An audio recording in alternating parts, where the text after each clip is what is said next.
What's Geek this week? It is Geek this week. Welcome to What's Geek This Week, your go-to for the coolest in pop culture tech and nerdy news. Let's dive in. All right, so I got a few stories that I pulled up here. Actually, I kept updating this list. I didn't want to make it too long, so I kept pulling things out and putting other things in once I found something to talk about. The first story here is about a superhero show that fell off after a single great season that came out 15 years ago today. And Save the Cheerleader, Save the World. This one's near and dear to my heart. And you know what? I remember when this show came out. The show was called Heroes. And season 1 was fantastic. Well, about the time season 2 was going to happen, there was a writer's strike. So, they had different people writing season 2, and by the time season 3 came around, the strike was over. So, the original writers tried to do damage control, so to speak. So, it was great first season. Second season was like, what are they doing? Why did they change this? And then season 3, they tried to course correct and try to fix those things, and by season 4 the show is basically garbage. But it says here, despite this superhero show falling off just after one season, it would fit in perfectly in the modern superhero landscape, and it probably would have stayed watchable for a little longer while the heyday of the MCU may be behind us in 2025. It would be complete overreaction to say that the superhero era is ending anytime soon. There are still plenty of Super Marvel projects to come, and I feel like the DCEU has finally found its footing. What? This person who wrote this doesn't know that the DCEU ended with the last of the last DC movie that came out, which was The Flash was the last one, I think. No, I take that back. It was the second Aquaman movie. That's what it was. Okay. So the next movie coming out is going to be the Superman. Yeah, DCU finally found its footing in the grave. Yeah. I mean, I liked parts of it. I mean, I think I'm one of the very few people that actually liked Ben Affleck as Batman and Bruce Wayne. I liked that version of the Bat. I thought that was awesome. He was a badass, and the fight sequences were like watching Arkham Asylum, and yeah. Anyways, this article says that TV shows like Peacemaker, Creature Commandos, Daredevil, Born Again, and have been instrumental in the genre's longevity. Okay, well, those shows that he mentioned have zero to do with DCEU. Those are all Marvel shows. Okay. Well, other than Peacemaker, is it? I mean, oh wait, yeah, you're right. Peacemaker is DC, and Creature Commandos is, but Daredevil is not. That's where I'm getting stuck. Okay, Creature Commandos and Peacemaker are DC, and Daredevil is Marvel. But it says even the TV shows that purport to mock the superhero craze, like The Boys and Watchmen, are still superhero shows at the end of the day, and can be enjoyed by fans and those who are exhausted by it all at the same time. This was by no means inevitable, though superhero TV shows and movies spent a lot of time stumbling around, trying to figure out what it was and the audiences wanted to see. One of these shows actually nailed it, at least for one season. That same show had come out now. It would probably have been more of a success. You know, I agree. I think if Heroes was to get a reboot right now, it would do a lot better. It did have another reboot about, I think, 3 or 4 years after. Yeah, it did. The Heroes Reborn. I think that actually take that back. I think it was 2010. I think when that came out. I was gonna say 2010. Yeah.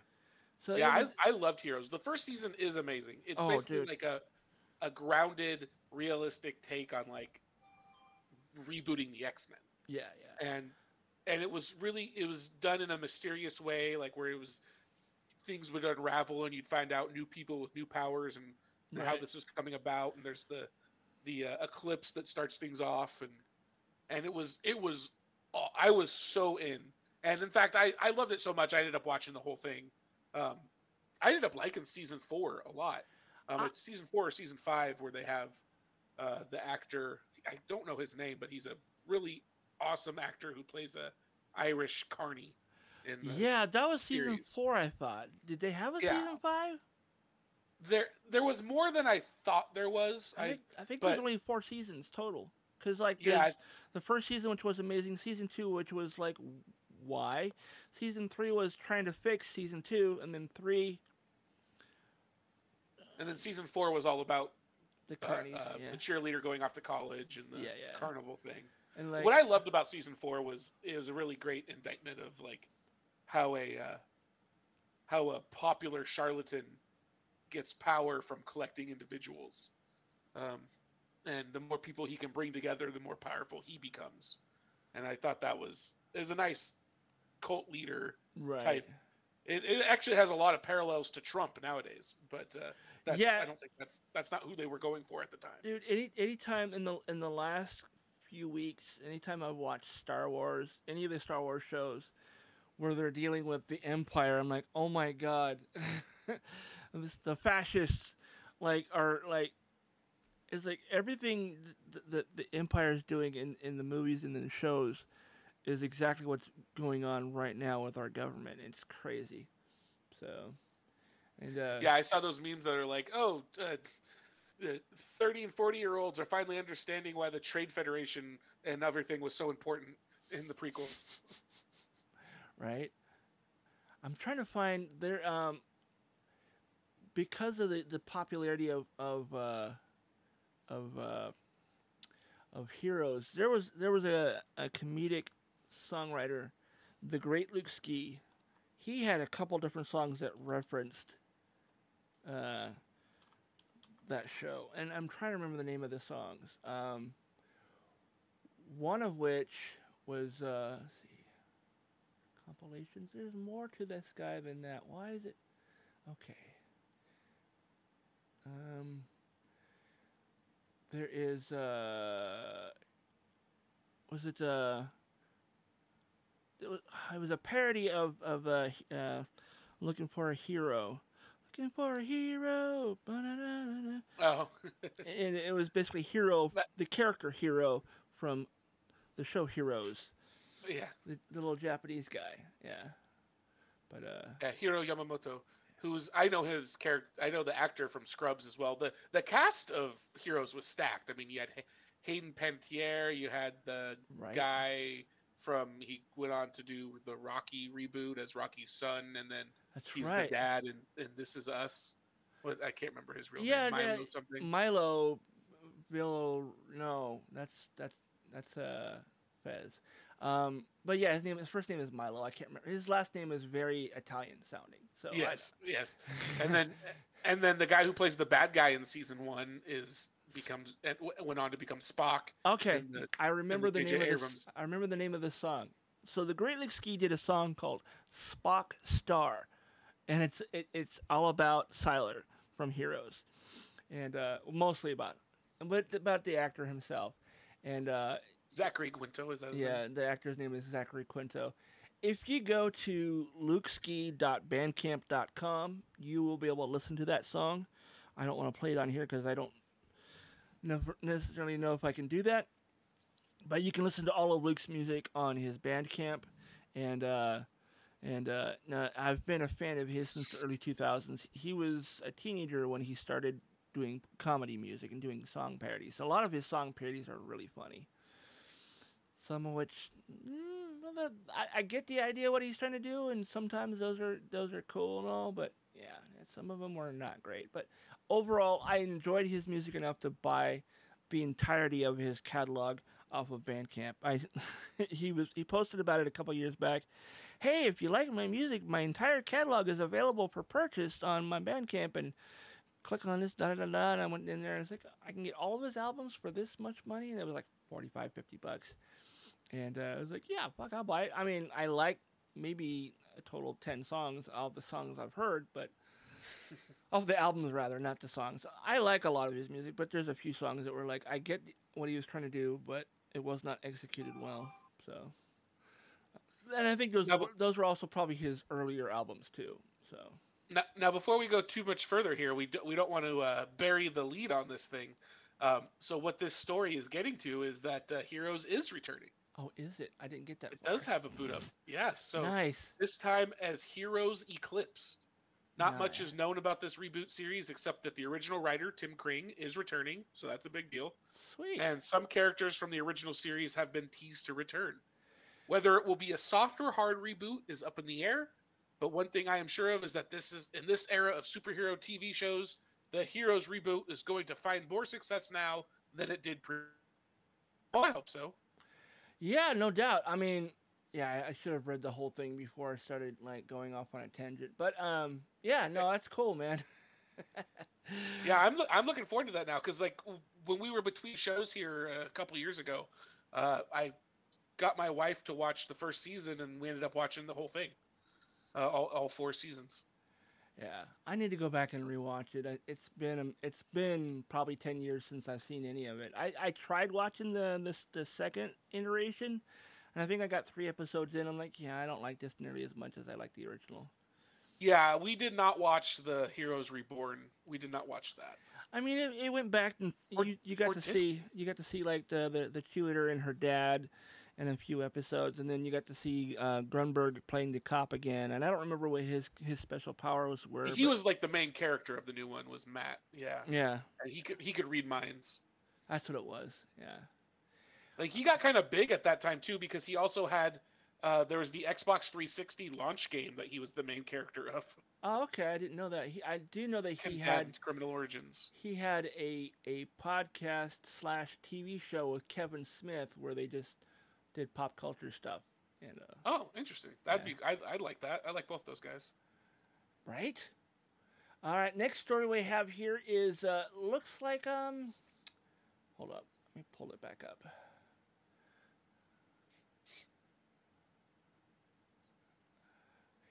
Hanna-Barbera is teaming up with Warner Brothers for a new animated series. Warner Brothers Animation and Hanna-Barbera Studios Europe are taking Gary Anderson's legacy to an entirely different level. The companies have announced that they will be working on a Hit Squad animated series, the espionage action comedy that will take audiences through an international adventure featuring a team of talented spies. The heroes of the story will be against hidden foes and dangerous villains. The title being described as a next generation Super Mario Nation. Super Mario Nation? Yeah, I don't know what is Super Mario Nation. So Gary Anderson's known for doing like the Thunderbirds and the other marionette TV shows of like the 60s and 70s. Oh, so that's like what Team America was parodying. Yes, exactly. And I vaguely remember watching Thunderbirds as a kid because it was in reruns when I was real little. I mean, I was, a toddler when it was on TV. And I saw it again a few times over the years. Like, oh, I remember that. And I remember it being way cooler than it was because it was marionettes. And that's what Team America was making fun of, is the marionettes didn't always really do what they wanted them to do. So, like, the best sequence in my mind in Team America was the opening where the two guys are doing kung fu. And basically the marionettes are just flopping their arms around and kicking, and it looked ridiculous. It was funny as shit, though. Gary Anderson changed the entertainment industry with the use of marionette puppets containing electronic moving parts. Thunderbirds was the series that allowed the artist to make a statement in front of the entire world. The show followed an international rescue and the Tracy family, showing how they consistently utilized intelligent gadgets to save humanity years before Back to the Future and the modern incarnation of Doctor Who delighted audiences with visions of a bright future. The Thunderbirds were taking people to a world beyond their imagination. So I mean, I didn't realize that Hanna-Barbera was still a thing. I made the, I was under the assumption that all of Hanna-Barbera was absorbed by Warner Brothers back in the late '90s, early 2000s when the company was bought by Warner Brothers. But apparently, Hanna-Barbera, was it Europe? No, yeah, Hanna-Barbera Yeah. Studios Europe is a separate entity altogether. I think that's what it sounds like, anyhow. But I'm curious: is this gonna be animated, or it almost says it's an animated series? So maybe they're gonna kind of like make it look like it's marionettes. Like there was a resurgence of the Thunderbirds about 10 years ago that was like computer CG. They looked like the characters from the original show, which were all marionettes, but it was animated. Um, so I don't know. We'll see. I guess it. I mean, depends on where it's coming out. It's probably going to be. I don't know. But yeah. No. Yeah. If you've never seen Thunderbirds, I believe it's on Tubi, or if it's not on Tubi, it's on Pluto, and you can watch all of them there, I think. Yeah, actually, it looks like you can get it on Fubo TV, Peacock, or Prime Video. Okay. Well, it was on Tubi at one point. I haven't. Yeah, checked them all. I'm sure they all trade the license around. The and whatnot, licenses so has he gets moved it for a around. month and... Yeah. So the next story here is This is another exciting one, folks. Spaceballs. I never expected this to come. Oh my God! So they dropped the teaser trailer for Spaceballs 2. They're not calling it the Search for Cash. I kept seeing these posts that were like Rick Moranis is coming out of retirement for Spaceballs 2, and I was like, that's a lie. That can't be real. No, that's real. It's 100% real. I'm one of the people that posted that. It's like, oh my God! I was like so excited. I was like, I'm still bummed that he didn't come back to play Louis Tully, but you know, hey, we're gonna get him his Dark Helmet, so that's an awesome trade-off. But yeah, there's a couple things here that I wanted to talk about as far as Spaceballs 2. A lot of people weren't aware that there was a Spaceballs the TV series. Oh, count me in that group. Yeah, I did not know. Yeah, you'll want to do a search for it. Because it's not available. I don't think it's available to stream anywhere for free right now. But you could probably buy it. It's only one season. It's probably on like Amazon. And you know what? Let me take a look real quick.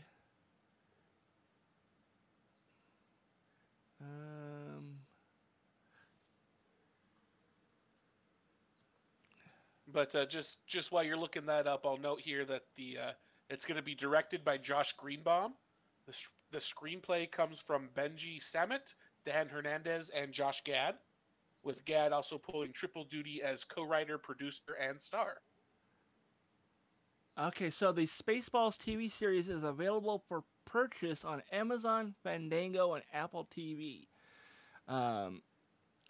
So as far as the entire series, I know each episode is $1.99. Or if you want to buy the entire series, what is the cost? What is it? Go on. No, I don't want to buy it. Shut up and take my money. No, I don't want to buy it.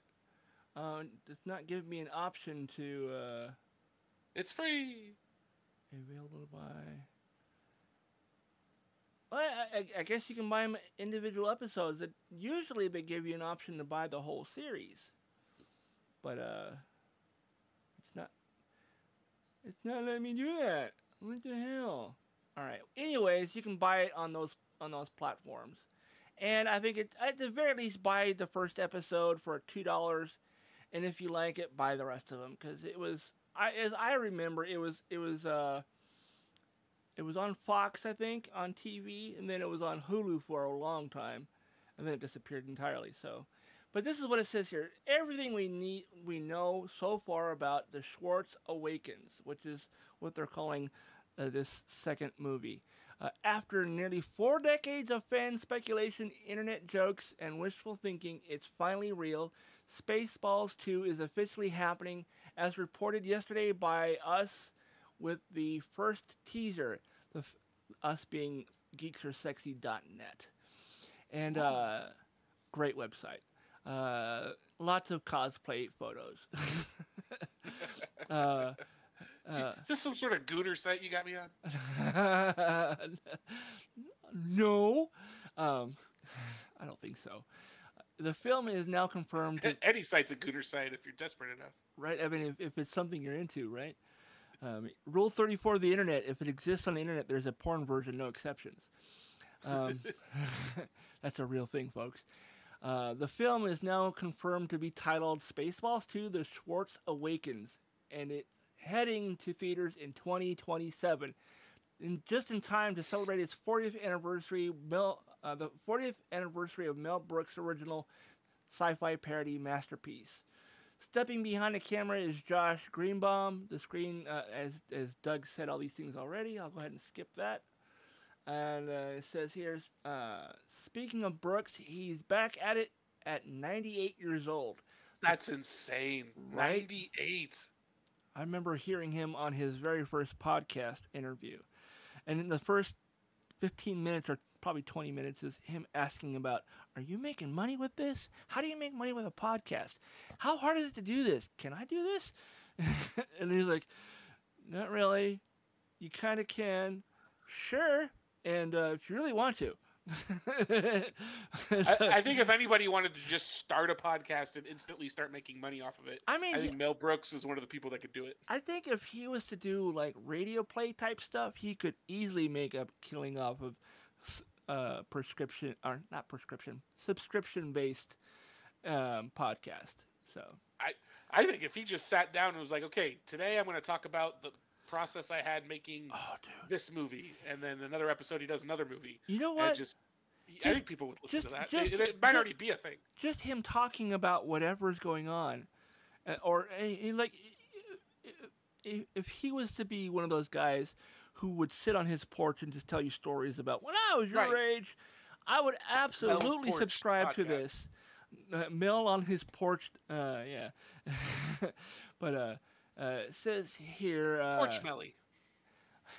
Meanwhile, back at the podcast, it says here, the comedy legend is donning the gold robes once again as Yogurt, his gloriously merch-hungry parody of Yoda, despite not writing or directing this time around. Brooks will appear in the film, bringing his signature comic timing and fourth-wall breaking charm to a whole new generation of fans. It is interesting to think that we're finally getting a Spaceballs 2, and Mel Brooks is going to be in it, but he's not writing or directing it. To be fair, he was only like an executive producer of History of the World Part 2, and he had like a small like on-camera role in that as well. So, I heard someone say that if they do not have a parody of Grogu and they don't call him Gogurt, they're gonna be upset. I'm like, oh my god, this shit. Grogurt, yeah, Grogurt, yeah. Yogurt and Gogurt. Yeah. Let's call him Baby Yogurt. Baby Yogurt. No, we ain't gonna call him Grogurt. We're gonna call him Baby Yogurt. Yeah, that's funny. And then it goes on to saying, for even more exciting for longtime fans, Rick Moranis is returning as Dark Helmet. Yes, that Rick Moranis, who spent most of the last few decades out of the spotlight. The fact that he's back for this project says a lot about the script, the cast, and the sheer gravitational pull of the Schwartz. Alongside him is Bill Pullman, who reprises his role as the scruffy, reluctant hero Lone Star. This is how badly I get Bill Pullman and Bill Paxton messed up in my head. Same. That like my immediate reaction was like, wait, I thought Bill Pullman died. Yeah. And it's like, no, that was Bill Paxton. Paxton, yeah. I mean, his character was basically Paxton's character from Aliens 2, I think it was. Game over, man. Game over. Game over, man. So I guess Pullman's son is also going to be part of it as well. But I saw that someplace else, not in this article. That's the next slide. Oh, is it? There it is, Louis Pullman. Okay. New faces joining the fun too. Keke Palmer signed on as an undisclosed role, and Bill Pullman's real-life son, Louis, is also on board as a cast for a mystery part that already has fans speculating wildly. Could he be the next generation of Lone Star? A new Prince Valium? You know the guy who plays Prince Valium is still alive. He should appear as King Valium. Now, Lewis Pullman's going to play Sentry, of course. Oh yeah, I mean it makes sense. Bring him in. Yeah, It's a crossover with the MCU. That'd be great. It's going to tie into Secret Wars. So I mean, if you haven't watched the trailer for this, it basically makes fun of the Star Wars crawl. It also makes fun of sequels and prequels and more sequels and prequels of sequels and sequels of prequels, and TV shows based on sequels and TV shows based on prequels and more prequels based on sequels and sequels based on prequels. And, you know, the video is I think like 30 seconds long, so it was just a long list of and it was in blue, like a baby blue text. It wasn't like the Star Wars had yellow, so they had to have it different, I guess. So, but yeah, no, and I think Josh Gad actually had something to do with the History of the World Part 2 as well. I think he was also like a writer or a producer or something on there. It says the film. Yeah, he's apparently the Mel Brooks protege. I mean, I'm not upset about that. To be honest, initially when I first saw Josh Gad, he played some really obnoxious like nerd types, like the know-it-all nerd who like is aggressively know-it-all, and so I really didn't like him for the first 2 or 3 movies I saw him in, and then I saw him. What did I see him in that it changed my mind about him? It wasn't a movie. It was he had I reluctantly watched one of his. During the pandemic, he was doing a live stream every few weeks with a cast of a popular TV show or movie, and did a reunion, and this raised money for charities. And is that like when they did the Princess Bride thing? That's exactly what I'm talking about, because that was one of the ones he did. He did the Princess Bride, and that kind of turned into them doing a home movie version. A home movies version. Okay. Yeah. So, and because that was fun. That was fun. He also did Back to the Future, and he also did. I know he really broke onto the scene with the Book of Mormon, which I still haven't seen. I haven't seen it either, and I would absolutely love to see it because I love South Park, and I absolutely could not tell enough people about Orgasmo. That was a movie those guys did. Right out of college, I think. It was like their first movie. The first movie they did in college was a college project, which was then released through Troma, called Cannibal the Musical. And yes. I saw a clip from that. Maybe you showed it to me. Oh man, so fucking funny.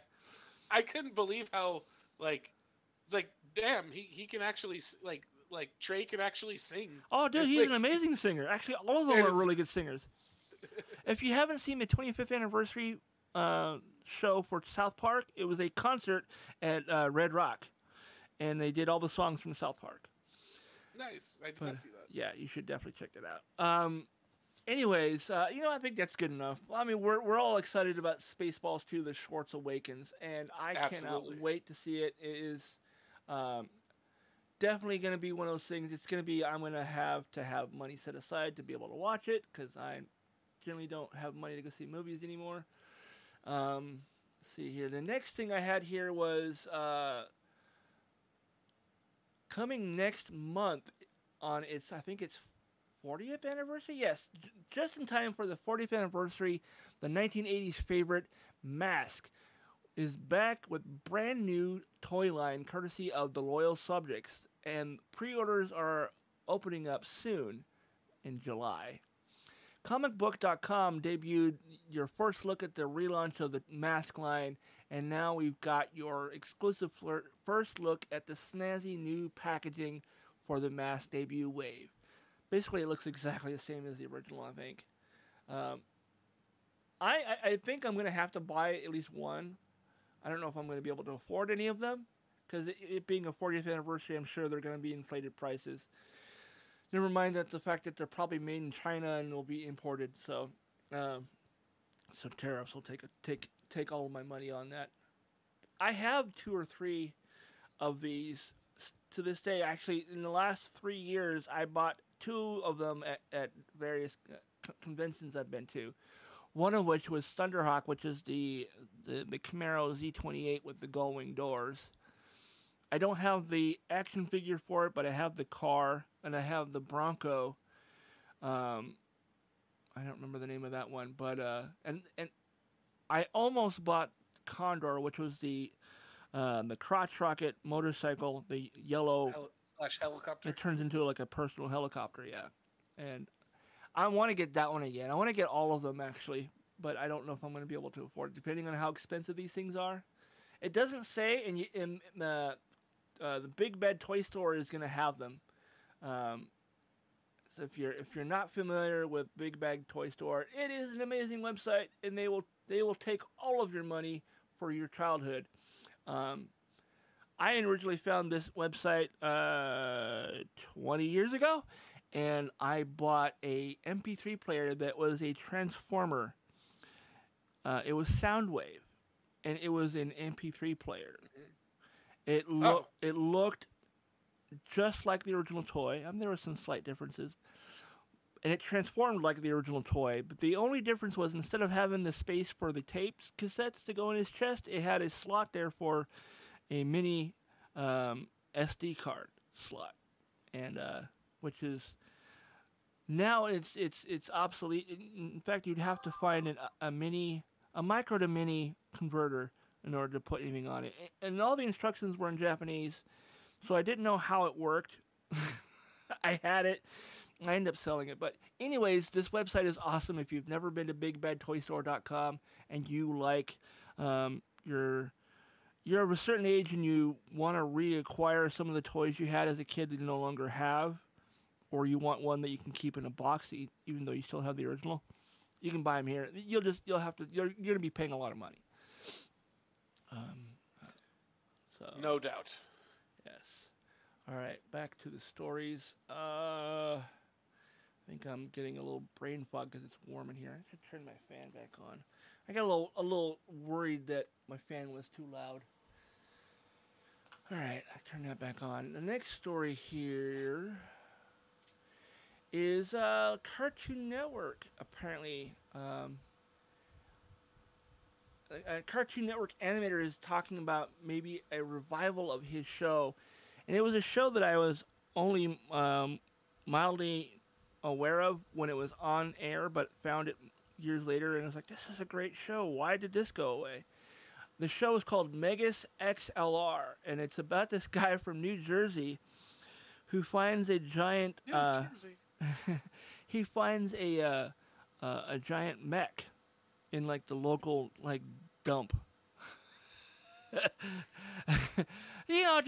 giant, was it those Pacific Rim, like those, or like a Megazord. Like a Megazord from Power Rangers. Yeah, I wasn't thinking Megazord because I was never a Power Rangers guy, or even like the Voltron.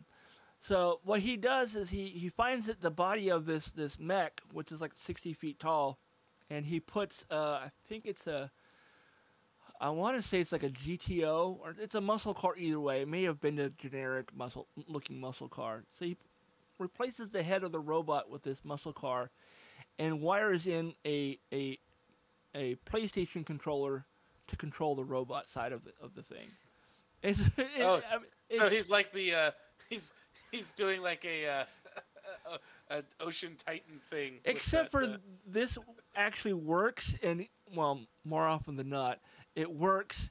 And I don't know. It's the actors. I don't remember all the names. I think the main actor was one of the DeLuise brothers, and in the photo, the guy with the black hair is Steve Bloom, I think. So it's a great cast of people. I hope it does come back. It was. Let me read the article. I'm sitting there going on about this show, and I should just read the story. Throughout the history of Cartoon Network, the cable network has given animation fans quite a few gems that failed to have lasting longevity, despite many fans' desire for the stories to continue. Prime example of this was Megas XLR in 2004, the series that focused on two New Jersey burnouts who discovered a mech suit that must be used to protect Earth. While the original series gained 2 seasons, many fans were hoping to see more of Coop, Jamie, and Kiva. Unfortunately, not only has Megas XLR Revival not been confirmed, but it appears as though the series creator came exceptionally close to bringing back the cult favorite. A fan-made YouTube channel titled "The History of the Mostly